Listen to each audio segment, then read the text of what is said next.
Alors nous sommes aujourd'hui mercredi, on est donc tout Bishvat, le 15 Shevat, et nous sommes arrivés d'Af Tetzayin de Avodah Zara, Tetzayin. On est arrivé à la 8e ligne, à la 10e ligne, pardon, 10e ligne, Aralim ou Siahim. On a dit donc dans la Mishnah, on n'a pas le droit de vendre des animaux, des gros, des bovins, donc. Et la Mishnah, elle a dit même Agalim, des petits veaux, et ou Siahim, des petits anons. Même ça, on n'a pas le droit. Tania Rabbi Yehuda matir b'shvura. Mepnei she'ena yochola letrapot v'lehyot. Rabbi Yehuda, lui, il dit, on a le droit de vendre un animal blessé qui ne peut pas marcher, parce que comme on ne peut pas le faire travailler, donc il n'y a aucun risque. Tout le problème, c'est qu'il faut travailler avec Shabbat.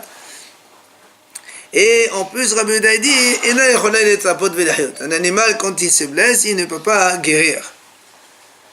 Alors les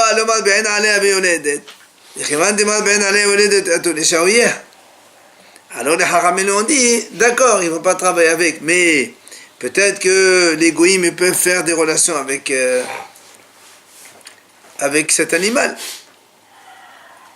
Et après, donc l'animal, il va, c'est pas le goï, il va faire avec le goï, il va apporter un mâle qui va faire une relation avec cet animal qu'on lui a vendu, il aura des enfants.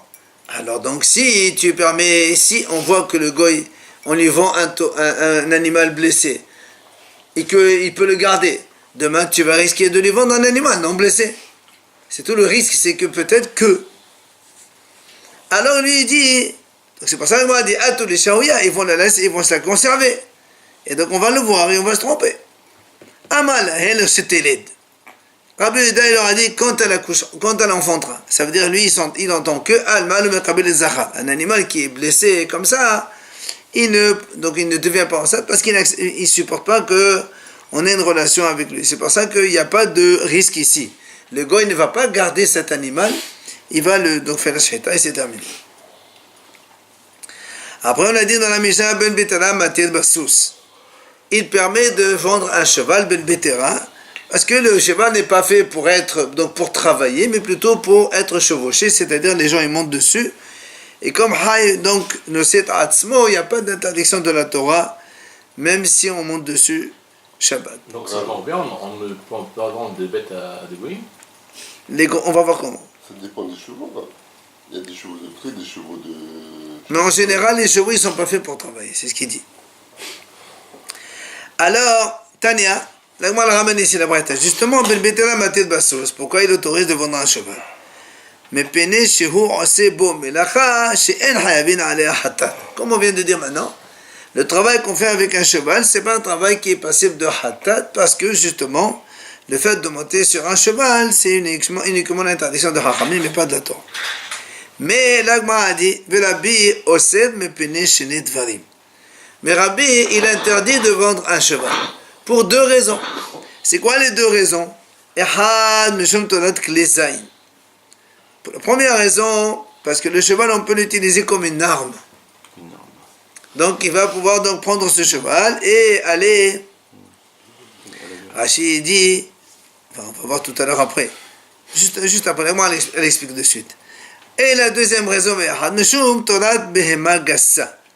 et le deuxième, c'est parce que c'est une behema gassa. C'est-à-dire, c'est un gros bovin. Alors, là, moi, a dit,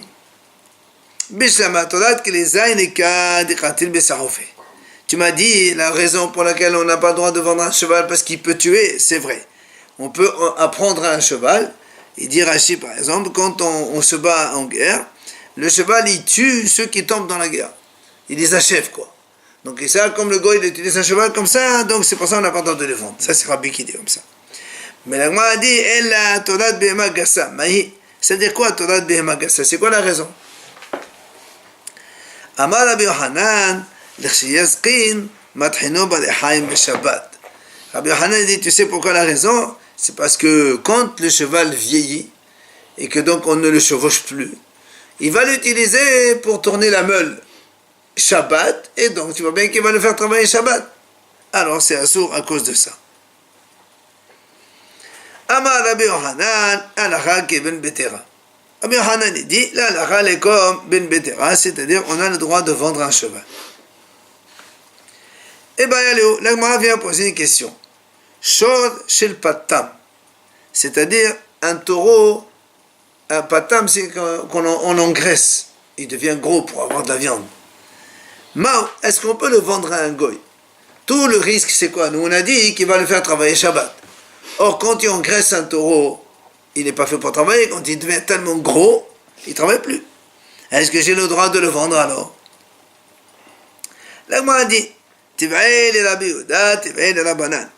la question se pose aussi bien pour Rabbi Yehuda qui a autorisé de vendre un cheval. Non, pardon, Rabbi Yehuda qui a autorisé de vendre un animal cassé, que les Hachamim qui n'ont pas autorisé cela. C'est quoi? La Gemara dit comme ça. On pose la question à Rabbi Yehuda, c'est-à-dire,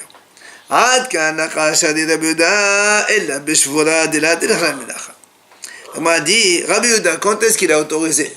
Il a autorisé de vendre un animal cassé. Pourquoi? Parce qu'un animal cassé, il ne peut jamais pouvoir travailler. C'est pour ça qu'on peut lui vendre. Mais mais ce taureau engraissé, peut-être que si, là, on lui vend un taureau gros, comme ça. S'il lui fait un régime, le monsieur, le goy, il peut lui faire un régime quelque temps, et le taureau reprend la forme d'un taureau normal, il va pouvoir travailler. Et donc, ce serait azur. L'animal cassé, il ne peut jamais redevenir normal. Donc, c'est pour ça que Rabbi Yehuda, il a autorisé. Mais celui-là, il pourrait venir à pouvoir travailler, et donc, ce serait azur. C'est la question. Ou bien on va dire non. Même les Hachamim, quand est-ce qu'ils ont dit les Hachamim c'est assour? La ka'asri ehatam, et la destamela le shetaka. Pourquoi les Hachamim, ils ont interdit de vendre un cheval, ou un animal même cassé? Parce que ou plutôt behma gassa de toute façon. Hachamim, ils ont dit c'est assour de vendre un animal gros. Pourquoi? Parce que justement, quand on achète un animal, c'est pour travailler, pas pour faire la shita. Mais quand tu achètes un animal engraissé de cette façon, alors donc c'est sûr que c'est pour la shita. Si tu achètes un animal, un gros taureau comme ça, et à quoi ça sert? C'est pas pour le travailler, c'est pour la vente qu'il a, donc tu vas la vendre, et donc ce serait peut-être permis complètement. Donc question se pose. Tashema, viens la Gemara essayer de répondre. Il y a un Rabbi Yehuda au nom de Shmuel, il dit comme ça. Chez le Bet Rabbi, donc la maison de Rabbi, de Rabbeinu HaKadosh, Hayu makrivin shol shel patam biyom edam. Rabbeinu HaKadosh, il avait une sorte donc devoir d'impôt à amener au roi donc de son époque un taureau engraissé le jour donc de la fête de la Avodah Zarah des Goyim. Alors on m'a dit,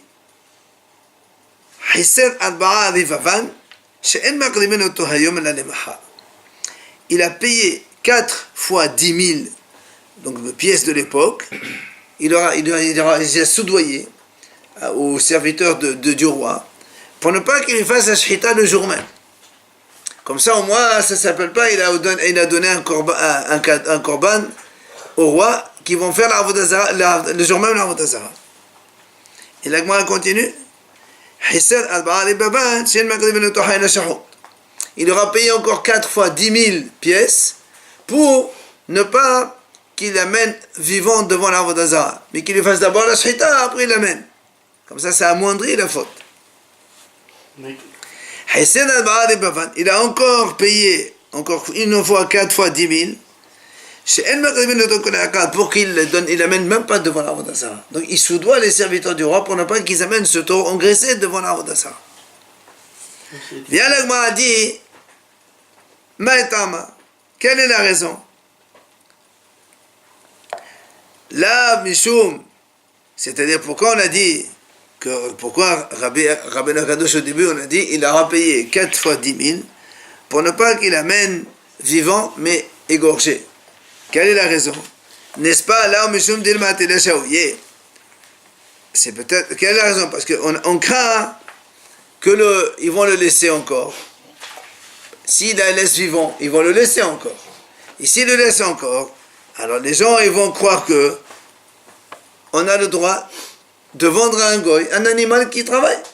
Puisque Rabbeinu Akadosh, il a offert au roi un taureau engraissé.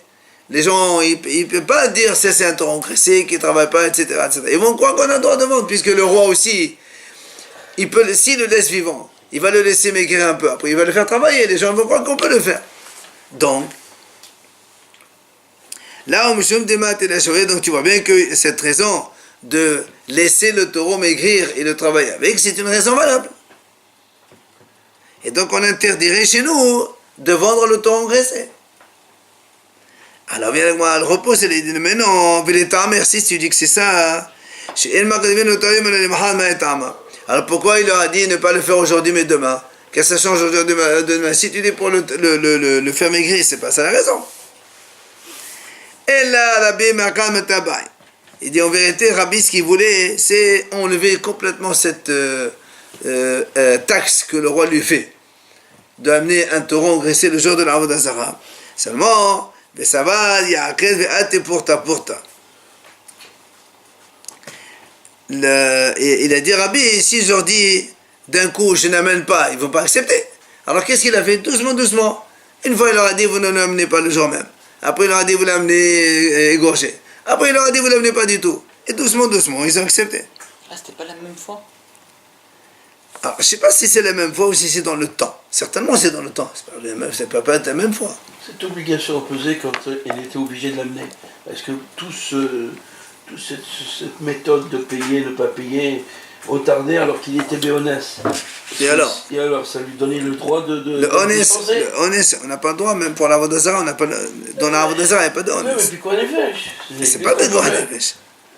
C'était pas son. Quoi qu'il en soit, la Gemara dit, elle a la bimakal metaba. Et donc, ça va, elle porta. La Gemara vient dire maintenant, quand on a dit, la Gemara a dit comme ça, nous on a dit comme ça, le taureau engraissé, si on le fait maigrir après, alors il va pouvoir travailler. La Gemara dit, est-ce que vraiment il va pouvoir travailler si tu le fais maigrir? Amal Avashi, il vient à Avashi, il répond, il dit, oui monsieur. Amal les Zvida, c'est un boucher, certainement un éleveur. Batora, machine, il dit, un taureau engraissé, si on le laisse, on le fait maigrir après il travaille, il a la force de 2 taureaux. C'est-à-dire il est très fort pour travailler après, donc c'est pour ça que on craint de lui vendre un taureau engraissé de peur qu'il le laisse encore de temps chez lui, qu'il maigrisse et qu'après il va pouvoir travailler. Maintenant, la Mishnah dit, nouvelle Mishnah, donc on continue dans les choses interdites à vendre au goï, En mochrin lahem dubin va'arayot.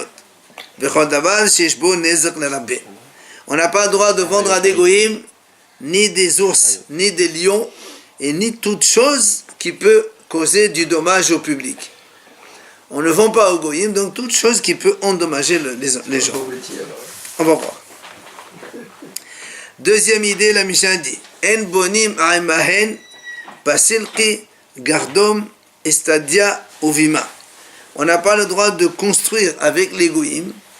Basilki, c'est une sorte de bâtisse. Il dit un grand palais.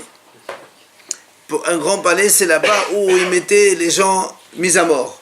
Ils les mettaient en haut, ils les jetaient par là-bas pour les tuer. Ni gardom là aussi, c'est quelque chose, une sorte de monument pour tuer des gens dessus. Estadia, c'est un stade où on faisait là-bas les combats de taureaux avec des hommes. Et enfin, au Bima, ni aussi un monument comme une sorte de monument sur lequel... Hein? Non, c'est dans le langage moderne. Et là-bas aussi, il l'utilisait pour pousser un homme pour le tuer. Donc, toutes choses qui vont provoquer la mort des gens, on n'a pas le droit de participer avec eux pour la construction. Aval, la Mishnah, elle dit, on a le droit de construire avec les goïms, c'est-à-dire, on va dire comme ça, Rashi, il a expliqué que c'est un monument sur lequel on faisait des corbanotes. Que eux, ils faisaient des corbanotes des goyim. Parce que eux, ce qu'on appelle, Rachid a dit comme ça s'appelle tashmish des tashmish. C'est-à-dire, eux, ils font le monument, et après les goyim, ils vont faire le korban. Derrière, c'est pas de suite. Donc ça s'appelle pas, c'est pour ça que c'est pas péché. Au fait, des bains de l'époque, on peut construire des goyim, des bains. Maintenant, Hegia, la kippa, shema, midem, bavotat goravim, asur, levnot. Quand ils construisaient des bains, après ils faisaient des gros bains, et au-dessus ils mettaient une avodah zara. D'accord? Alors là il dit, quand on a le droit de construire avec eux les bains, et dès qu'on arrive en haut où ils vont mettre un avodah zara, là tu t'arrêtes, tu n'as plus le droit de continuer. Mala Amar Rav Hanin bar Rav Hasda. Amar Rav Hanan bar Rav. Amar, donc Rav Hanan bar Rav, donc il dit comme ça, au nom de Rav. Hayagasa harehi kivhema daka lefirkus aval lo lemchira. Nous on sait quand un animal cachère par exemple il est blessé et des fois s'il est blessé il meurt, on ne peut plus le manger. Alors des fois le boucher qu'est-ce qu'il fait? Il lui fait la shita avant. Alors Hachamim dit ce qu'on appelle pirkus, c'est-à-dire que quand on fait la shita en général l'animal il fait comme ça et il se contracte. C'est le dernier mouvement qu'il fait après qu'il meurt. Donc quand il fait un mouvement d'aller-retour, ça veut dire que l'animal était en bonne santé, il est cachère. Mais si l'animal ne fait que ça seulement, ça veut dire qu'il est déjà mort. Avant de faire la shita, donc les nivelants n'ont pas le droit de manger. Viens ici, on a le droit Haya gassa, c'est-à-dire une bête gassa, une bête sauvage. D'accord? C'est pas les behemoths. Haya gassa. Par exemple, prenons un cerf. Si on lui fait la shita, on le considère comme Behemat Daka, c'est-à-dire comme les petits animaux pour les Firkus. C'est-à-dire que si on fait la shita à un cerf et qu'il fait un mouvement d'aller venir alors qu'il était blessé, ça veut dire qu'il est vivant encore et on peut manger la viande. Mais s'il fait juste un mouvement comme ça d'extension, ça veut dire qu'en fait c'est un peu rendre l'âme, mais il était déjà mort auparavant. D'accord? Alors que lui, Haya Gassa, on lui donne le statut pour le pirkous, qu'on appelle donc le mouvement de va-et-vient après la shita, comme Behema Daka, c'est-à-dire un animal petit. Maintenant, Aval Lolim Khira. Mais pour la vente, on ne le considère pas comme Behema Daka. Rappelez-vous, hier on a vu dans la Mishnah, un Behema Daka, c'est-à-dire des petits animaux, selon les endroits où il y a minhag de vendre en goy, on peut vendre, s'il y en a, non. Mais Behema Gassa, dans tous les cas, on ne vend pas. Maintenant, il nous dit, la Rav, Haya Gassa, elle n'a pas le statut de Behema Daka, elle a le statut de Behema Gassa, c'est-à-dire une bête sauvage grosse, elle a le même statut qu'une bête domestique grosse. Et donc, dans tous les cas, on n'a pas le droit de les vendre. D'accord? En fait, c'est pour nous dire que la bête sauvage qui est donc de gros volume, pour la vente, elle est considérée comme une bête normale de gros volume. Mais pour le pirkous, on la considère comme une behema daka seulement. Vani Omer. Donc ça, c'est Rav Hanan bar Rav, il dit au nom de Rav. Après, il dit, moi, pirkous, c'est ça, c'est faire ça. Après la shita. Et moi, je dis, af l'mkhira. Même pour la vente aussi. Donc lui il dit non, moi je ne suis pas d'accord. Même pour la vente c'est la même chose. On lui donne le statut de Behema Daka. D'accord? Behema Daka, c'est-à-dire dans les endroits où on a l'habitude de vendre au goyim, on leur vend. Et dans les endroits où ils sont soupçonnés de faire des relations, on n'a pas le droit de vendre, alors on ne vend pas. Ça c'est l'avis de Rav Hanan lui-même. Maintenant on m'a dit, on va objecter. La Mishnah, dans notre Mishnah c'est marqué En mochrin lahen dobin va'arayot velo kol davar shishbon netzer larabim. Donc on a dit on n'a pas le droit de vendre au goyim des ours et des lions, ni quelle que soit la chose qui peut causer du dommage aux autres. Alors l'agma déduit Tama det ben netzer larabim. Donc justement on a dit le point commun c'est quoi? C'est que ça peut causer du mal aux gens. Halit ben netzer larabim shari. Machement que s'il n'y a pas de dommage pour les autres, donc c'est moutard. si l'animal ne cause pas dommage aux autres, ça serait moutard de les vendre. Donc, question, comment toi tu dis que la hayagasa, pour la vente, elle est considérée comme behemagasa, alors que nous on dit ici, seulement si elle peut causer du dommage, machma, si elle ne peut pas causer du dommage, on peut la vendre. Donc tu vois bien qu'elle n'a pas le statut de behemagasa, question contre Rav. On ne parlait pas de ça que pour l'histoire du réflexe. Non, on a dit les deux. Il y a le réflexe plus la vente. On a comparé la hayagasa avec l'animal daka, donc le petit, pour les pirkous, mais pour la vente, non. Pour la vente, on a dit que c'est behemagasa. Et Rav Hanan dit non, c'est behemadaka. Alors nous, on lui dit, voilà, tu vois bien ici, il y a marqué qu'on a le droit de vendre. Donc, question, elle est, comment tu dis, toi, qu'on n'a pas du tout le droit de vendre?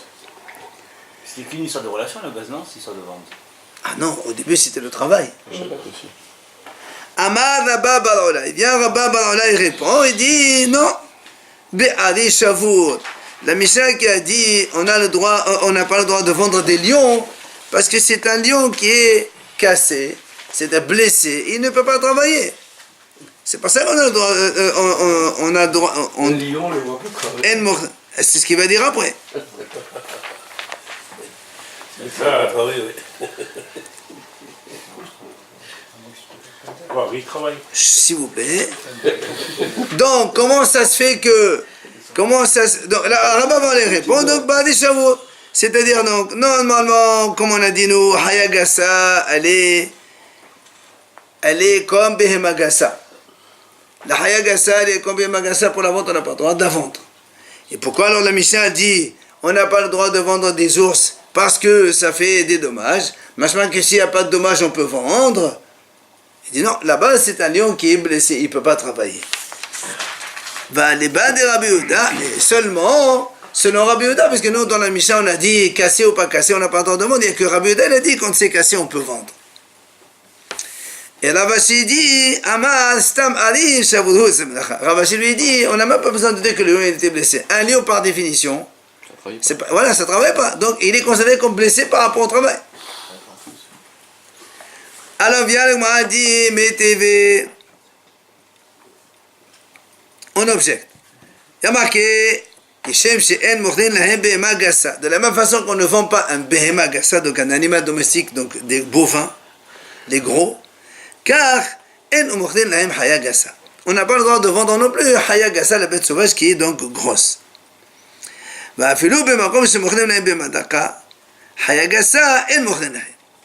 Et même dans les endroits où on vend behema daka, on ne vend pas haya gassa. Donc, il m'a dit, tu vois bien, parce que ça contredit ce qu'il a dit Rav Hanan en haut, qu'il a dit non, si la hayagasa est comme behema daka, on peut la vendre. Et là, on voit que la Braïta a dit non, on ne peut pas la vendre, même si on peut vendre des petits animaux, les chèvres et les moutons et tout ça, on n'a pas le droit de vendre des cerfs et compagnie. Alors, il dit, c'est vrai, il y a une objection contre Rav Hanan Baraba. Bien le mal ramène ici, Ravina, Ravina, lui, il a opposé la Mishnah contre la Braïta, et il a répondu. Comment il a opposé? Il a dit, dans notre Mishnah c'est marqué, comme on a dit, nous dans la Mishnah c'est marqué, on n'a pas le droit de vendre un ours ou un lion, ou toute chose qui peut provoquer des dommages. Alors il m'a dit, donc la raison de ce qu'on a dit, c'est parce qu'il y a un dommage. Mais si c'est des choses qui ne provoquent pas de dommage, on a le droit de vendre. Tu prends un lion qui est, par exemple, domestiqué, on va dire comme ça. Donc tu pourrais le vendre selon la Mishnah, puisque la Mishnah dit seulement parce qu'il cause des dommages aux autres. Ça c'est notre Mishnah. Donc on aurait le droit de vendre un lion qui est éduqué, qui est bien élevé. Toujours un chaya. Un lion, c'est une haya. C'est bête sauvage. Oui, mais c'est quand même un haya. Alors, on l'objecte. Elle dit, pourtant, nous, on vient de voir maintenant dans la Braïta, on vient de voir que Shem she'en mournin behema gassa, car en mournin haya gassa. De la même façon qu'on ne vend pas une behema, donc un animal domestique, donc de gros volume, eh bien, on n'a pas le droit non plus de vendre une bête sauvage de gros volume, quelles que soient les raisons. Et donc même dans les endroits où on a le droit de vendre des petits animaux, donc des moutons et des chèvres, on n'a pas le droit de vendre des bêtes sauvages de gros volume, dans tous les cas. Donc question Braïta contre la Mishnah. Umshane, il a répondu, Ravina, Be'adi Shavud Alibad Rabbi Yehuda. Comme on a dit tout à l'heure, la Mishnah parle donc que quand est-ce qu'on a dit on n'a pas le droit de vendre un animal, un lion parce qu'il cause des dommages, mais si le lion ne cause pas de dommages, on a le droit de vendre. Là-bas c'est un lion blessé qui ne peut pas travailler. Comme on a dit maintenant selon Rabbi Yehuda, que quand il est blessé, on a le droit de le vendre. Et Ravashi Amas, Ravashi il a dit la même réponse que tout à l'heure. Par définition, un lion ça ne travaille pas, et donc par rapport au travail, un lion il est considéré comme blessé. Alors là, on a dit, Matrif la Rav Nachman. Il vient Rav Nachman et dit, pourquoi qui t'a dit que le lion c'est considéré comme une bête sauvage de gros volume? Peut-être que le lion, de par sa stature, il est considéré comme une bête sauvage de petit volume. Bah oui. Dis ma hayadakai. Maintenant, l'agman ramène là-bas chez lui. D'ailleurs, matnitin, au motif tiyufta. Il a aussi pris la Mishnah, il a fait une déduction, et il a objecté contre la Braïta. Premièrement, notre Mishnah. Nan, en mochrin lahen dubin va'alayot. Belochon davar shesh boneh zak la rabbi. Là encore, on a dit dans la Mishnah, on n'a pas le droit de vendre des ours et des lions à des goyim, ni toute chose qui peut causer du dommage. Et donc nous, on déduit tam, hadid benezak, halid benezak mochrin. Donc la raison pourquoi on n'a pas de vente, parce que la Mishnah le dit, donc ça peut provoquer des dommages, c'est pas ça qu'on ne vend pas. Mais s'il n'y a pas de dommages, on peut vendre. Et pourquoi on a dit seulement les lions? Parce que le Harstam Ali, ça vaut de se melacha. Parce que le Hari, par définition, ça ne travaille pas.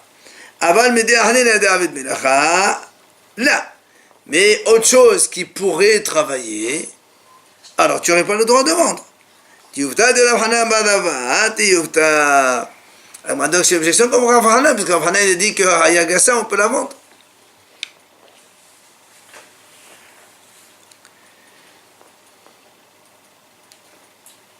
Alors, l'Agma dit, on m'a posé une question, on dit, qu'est-ce que tu peux faire travailler un animal, une bête sauvage? Quel travail tu peux lui faire faire? Amal Abaye, il a dit Abaye, Amal est mort, Yehuda mort Yohani, Tahani Rehaim Ba'adwadi. Il dit, il y a Yehuda, chez mort Yohani, il lui a dit, qu'il lui, il a vu qu'on prenait des ânes sauvages, et on les faisait tourner la meule. Donc tu vois bien qu'un animal sauvage, ça peut travailler. Mais c'est un âne, c'est pas n'importe quoi. Mais c'est un âne, mais c'est un sauvage. Hayaga, ça s'appelle. Ama Rabbi Zera. Il a dit Rabbi Zera. C'est quoi la différence entre un âne sauvage et un âne? Mais c'est tout ce qu'on est en train de dire. Par rapport à les bêtes sauvages, est-ce qu'on a le droit de vendre ou pas? C'est en liberté. Ama Rabbi Zera. Qui a vinan be Rav Yehuda, quand j'étais chez Rav Yehuda, Amalan, il nous a dit la chose suivante. Gmiru minay hamilta, et apprenez de moi cet enseignement. De mes gavra là-bas, Shamei Ali. Vilayadana, je l'ai appris d'un grand haram. Seulement, je ne sais pas de quel haram je l'ai appris. Imerav et Mishmoel. Il ne se rappelle plus, est-ce que c'est Rav qui lui a enseigné ça ou c'est Shmuel? Il leur a dit, écoutez l'enseignement. Quoi? Hayagasa, harihika behemadaka le firkus. Comme on a dit, nous on entendra au début de la Gemara, que Hayagasa, donc une bête sauvage de gros volume, elle a le même statut comme les ovins, les petits animaux. Concernant les firkus, c'était quand on fait la shaita et que donc on a ce mouvement d'aller revenir au niveau des membres qui témoignent que la shaita est bonne et que l'animal n'était pas mort auparavant. La bête sauvage, c'est la même chose. Alors, donc c'est toujours, Rabbi Zera, il dit, quand je suis allé à une ville qui s'appelle Kodkonia, j'ai trouvé là-bas Rav Haya Barashi. Il a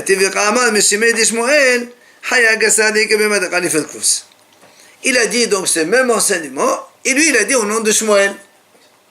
Rappelez-vous que lui, le Rav, il a dit, moi je ne me rappelle pas si c'est Shmuel ou si c'est Rav qui m'a dit cet enseignement. Il a entendu Rabbi Haya Barashi qui a dit ça au nom de Shmuel. Du coup, Amina, je me suis dit, Shma Amina, mais Shmuel Itmar. Donc je me suis dit, tiens, c'est un enseignement qui provient de Shmuel. Seulement il dit, quand je suis allé à Soura, j'ai vu là-bas un autre rab qui s'appelle Rabba Bar Yirmiya. Il a dit le même enseignement, et lui il a dit au nom de Rav. Alors Amin, Ashma Minat, oui, alors je me suis dit, si c'est comme ça, donc cet enseignement il a été dit aussi bien par Rav que par Shmuel, tous les deux ils ont dit l'enseignement. Puisqu'il a entendu deux rabbanim différents, chacun il a dit au nom de l'un. Maintenant, il raconte toujours. Quand je suis monté en Israël, j'ai vu là-bas à Ravassi.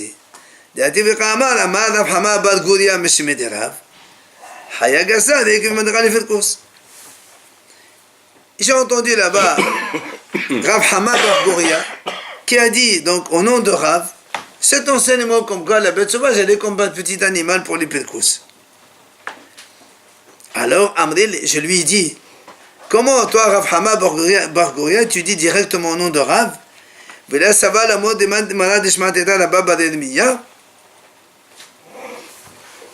Pourtant moi j'ai vu que c'est Rabba Bar Yirmiya qui a amené l'enseignement au nom de Rav. Et toi tu dis que tu l'as entendu au nom de Rav, tu aurais dû citer le Rav qui a dit ça, tu ne peux pas dire en ton nom. Amalé, il lui répond, Pitaya Ukama, Menayu Menar Testaim Shmarta. Il lui a dit, Pitaya Ukama, ça veut dire un ustensile noir. C'est comme ça qu'on qualifie souvent les Haramim. Haramim, tellement ils étudiaient la Torah, comme là-bas dans Mahod, dit que les murs de sa maison ils étaient noirs. Donc ils ne faisaient pas attention à leurs vêtements, à leurs murs, tout ça, c'est comme si c'était noir. Quoi qu'il en soit, il lui dit, Haram, écoute-moi bien, Menayu Menar, de moi et de toi, on arrive à l'enseignement. C'est-à-dire, moi j'ai dit, c'est ça. Moi je dis que lui c'est Rav Hama Bar Goria. Très bien.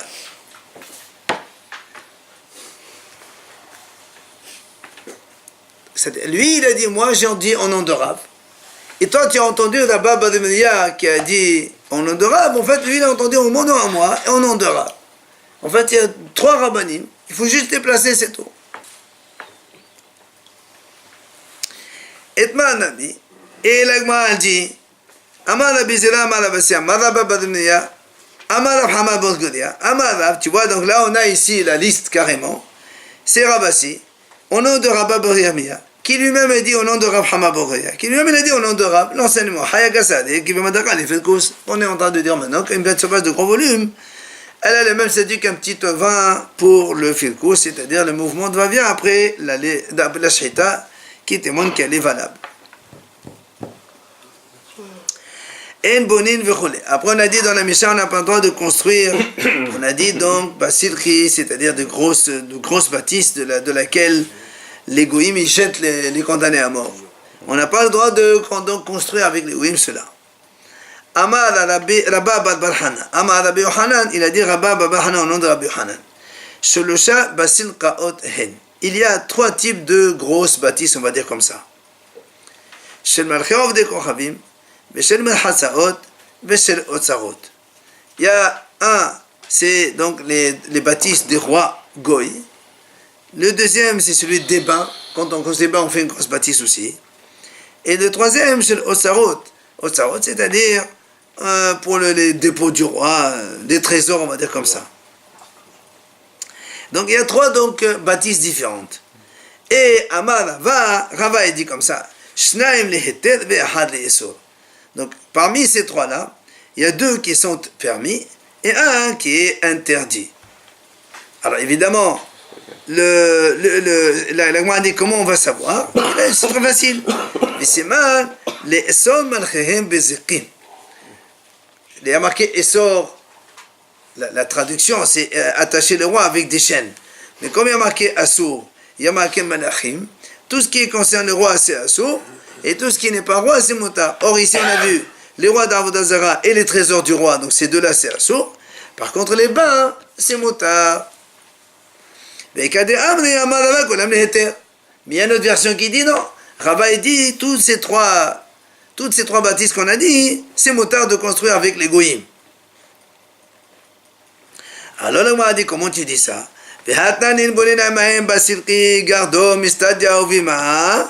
Comment tu dis qu'on a le droit de construire avec des goyim? Pourtant la Mishnah le dit clairement. On n'a pas le droit de construire avec des goyim les grosses bâtisses, le gardome, les stades, les bimas, tout ça, là où ils peuvent jeter des gens pour les tuer. On a dit c'est sûr. Comment toi tu as dit que c'est motard? Tuer que des goïms ou les deux? Les deux. Je Je veux aussi. interdit, parce que sinon c'est que les goïms, Voilà. on s'en fout. Alors l'Agma répond Ema chez le gardome, chez le stade et chez le bima. L'Agma a dit non, parce qu'il y a marqué là-bas Basilki. Il y a marqué on n'a pas le droit de construire Basilki. Basilki c'est les grosses bâtisses.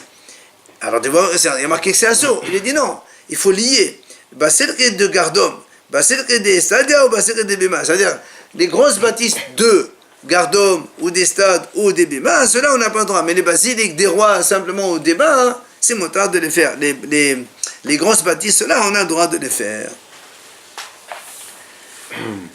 Tano Rabbanan, Hachamim enseigne. Quand les goïms ont attrapé Rabbi Eliezer pour l'obliger à faire la Vodazara, sinon ils vont le tuer. Et là, le gardome les donne. Ils l'ont monté sur le gardome, donc sur le monument, pour le tuer, soit avec l'épée, soit le jeter de là-bas. Amal le Hoto Hegmon, il y avait là-bas donc le bourreau. Il lui a dit, en général, Hegmon c'est un juge quoi. Il lui dit, Zaken Shekmotra Ya'asok Betvarim Betelim. Il dit un vieux comme toi ou un sage comme toi, il étudie ces bêtises. Marchement, il a dit, pour la Torah, c'est les bêtises. C'est les goïs qui parlent. Amal, qu'est-ce qu'il lui répond Rabbi Eliezer? Il lui dit, Ne'emal alay hadayan. C'est-à-dire, j'accepte la justice du juge. Le goï, qui est sa voix d'auto-egmon à la Omer. Le goï pensait que c'était Zaman Kaïl, j'accepte ce que tu me fais, j'accepte, il n'y a pas de problème. Alors que lui, il pensait dans sa tête, c'est Hachem, j'accepte le jugement d'Hachem. Lui, il s'en fout de lui. Donc Rabbi Eliezer, il pensait à Hachem. Amal, alors le juge, quand il a entendu cette parole, il a dit, il a dit, puisque tu me donnes de l'importance et que tu me dis, c'est moi qui décide, alors je te pardonne, va-t'en. Quand Rabbi Eliezer est rentré chez lui, ils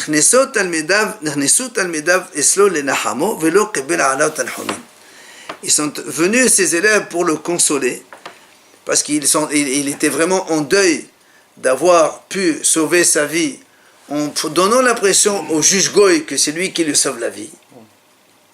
Alors il était en deuil, il ne voulait pas se consoler. Et ses élèves venaient, et il ne voulait pas se consoler. Si. Il a fait croire au Goy que c'est toi qui décides. Ah oui, mais le résultat final, le Goy a cru que c'est lui qui a le pouvoir et il lui a donné le pouvoir de vie. Mais on ne sauve pas sa vie de cette façon. Amalo, à Rabbi Akiva, il lui a dit à Rabbi Akiva, Rabbi, t'enseigne le mal d'avoir les had. Mais moi, c'est les madatani. Dans ces cas-là, il aurait dû le dire sur place, mais c'est pas de toi que je parlais. Il s'en fout maintenant qu'il a dit que c'est toi. Ça y est, l'autre, pour lui, c'est lui le patron. Je parlais pas de toi. Quoi qu'il en soit, Rabbi Akiva, un de ses élèves, il vient et dit, Rabbi, permets-moi de te dire une chose de ce que tu nous as enseigné. Amalo et moi, le dit. Amalo, il a dit, écoute, Rabbi, Shemé minut bali atraven acha. Il lui dit, peut-être qu'un jour tu as entendu quelque chose d'un goy, d'un renégat, et ça t'a plu, et voilà, tu as eu le même retour de la chose. Et c'est pour ça que tu as été puni par ça. Enfin, puni. Pourquoi il voulait le tuer? Parce qu'il étudiait? Oui. Amalo, il lui a dit, Rabbi Eliezer, Hakiva, Hiskartan. Il a dit, c'est vrai, tu as raison, Hakiva, maintenant je me rappelle. Quoi?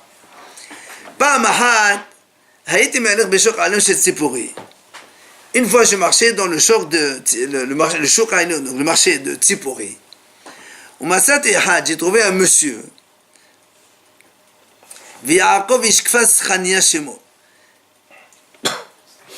C'était un des élèves de Jésus. Yaakov, il s'appelle. Amali, il m'a dit, Katou betor atrem, lo tavi etnan zonam vegomer. C'est marqué, nous on sait que dans la Torah c'est marqué une femme qui va à une relation avec un monsieur, il lui donne en échange un agneau par exemple. On n'a pas le droit d'amener cet agneau en korban devant le Beth Amikdash. Donc on n'a pas le droit d'amener cette chose-là qui est basse, voilà, qui est mauvaise, voilà, au Beth Amikdash. Alors il lui pose la question.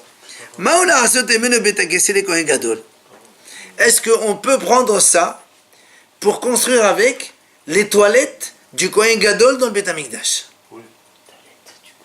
Parce que le Kohen Gadol, pendant une semaine avant le Kippour, on le isole là-bas dans le Beth Amikdash. Il doit vivre là-bas. Alors il a des besoins comme tout le monde, et donc il faut des toilettes à côté. Est-ce qu'on peut construire avec cette chose-là, de la femme donc mauvaise mœurs, des toilettes pour le Kohen Gadol de Beth Amikdash? Puisque nous on dit qu'on n'a pas le droit de l'amener au Beth Amikdash. Mais là c'est pour construire les toilettes, est-ce qu'on peut? Velo amarti lo klum. Je n'ai pas su répondre, Rabbi Eliezer dit. Il n'a pas su. Je n'ai rien dit, il lui a dit. Amale, il m'a dit, ce Yaakov, car les Médani, c'est comme ça que mon maître, Jésus, donc son maître à lui, il lui a appris, il lui a dit, c'est marqué dans le passage, Kim etan zona, kebar samer etan zona, chauvu, mais ma komat anofet baoul, ma komat anofet lechu, et en ane hadavar adavar, על ידי זה נתפס אל המינות, ועברת על מה שכתוב בתורה מעלה את דרכך עשו מינות, והתורה ואת הביתה זו הרשות. Il lui a dit, le goy, donc ce fameux Yaakov lui a dit, voilà, il y a un passage qui dit comme ça. En parlant de la ville de Shomron, il dit comme ça, comment elle a été construite par justement de l'argent de mauvaises mœurs. Et de toute façon, tout cela reviendra à la fin dans des mauvaises utilisations. C'est-à-dire, ils étaient sales, ils redeviendront sales. Et comme il a dit, c'est-à-dire que tout l'argent sale, il peut aller dans des choses sales, alors sous-entendu que la réponse, on peut faire ça avec. Et Rabbi Eliezer a dit, la réponse m'a plu. Et c'est peut-être pour ça que maintenant j'ai été attrapé pour ça. Il dit, j'ai transgressé la Torah qui a dit, éloigne-toi de elle, c'est la minute. C'est ça, c'est donc les gens qui nient la Torah et qui donnent des explications. Et s'il donne une idée juste et vraie. Mais pas d'un goy. Oui, oui. Et surtout pas d'un élève de Jésus. Et ne te proche pas de elle, c'est Harshut, c'est en parlant des autorités. Donc tu vois bien que Rabbi Eliezer, quand il a vu Rabbi Akiva lui a dit ça, il lui a dit, c'est vrai, tu as raison. C'est pour ça, moi-même, je me suis attrapé donc, dans le même piège. Je me suis fait piéger parce que j'ai profité de ça. Bon, on verra demain et qu'à la suite.